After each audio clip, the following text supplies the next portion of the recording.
When I need someone to quiet my fears, to the whispers inside me, hold this. I'm excited to hear you guys tonight. The only stuff I've heard of yours is the 4 things that are on your Myspace.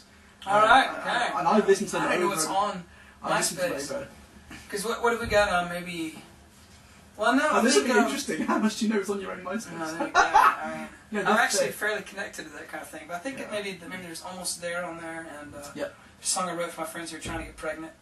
And then after I, with great fear and trepidation, said to them, "Look, this song is for you guys," because they were just brokenhearted that they thought they were never gonna have a child. Yeah. 6 weeks later, she turns up pregnant. Legend. So, I know, but man, talk about nerve-wracking, you know? Because I had to give them the song and going, I really think that something's about to happen, and whew, for once, I was right. You're like, yes, great. And then I think Love Rescue Me is on there. Which, that for me is my favourite song it's a great song, man. I wish I had that song 3 years ago. Tori and I wrote that song with Catherine Scott, a really friend of ours. Catherine Allen Scott, who we helped lead this church with. Yeah, because you guys are up in Northern Ireland, actually. That's like cool ring. And so we just started doing some writing together, and that has been very fruitful. Yeah. And I think it's been great for all of us, you know. We've really loved writing together. And then I think Oh Love My Love is on there, which is actually a song I wrote for my wife, which ironically has been used in churches, and it includes the line, baby. You know, it has the word baby, and it's not about the baby Jesus. It's actually baby like speaking to my lady. You know what I'm saying? Maybe some of those people don't realize I don't know what people say. Because it's a funny song. I mean, I like to think of it as a little bit of the Song of Songs thing, where it's, you know, the Song of Songs is a letter, you know, from a lover to the beloved, and there's a whole, that is what it's about. And yes, we draw profound understanding of Christ and the church from it. Yeah.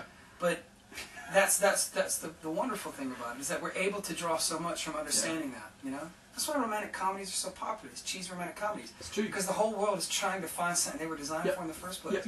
And they just trade it for this shadow of it, you know? So, so it's a funny thing. It's funny what you've heard, man.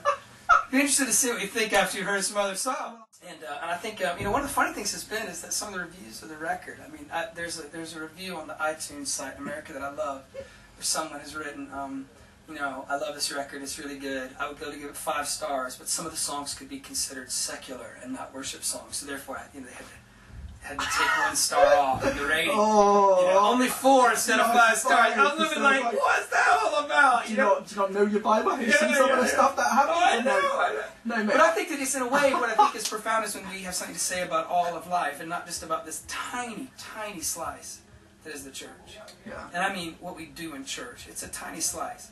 But right now it seems like so much of our stuff, like 90% of our time is spent on this sort of 30, 45-minute slot at the beginning before someone gets up to preach. And I just think that might be a little unbalanced.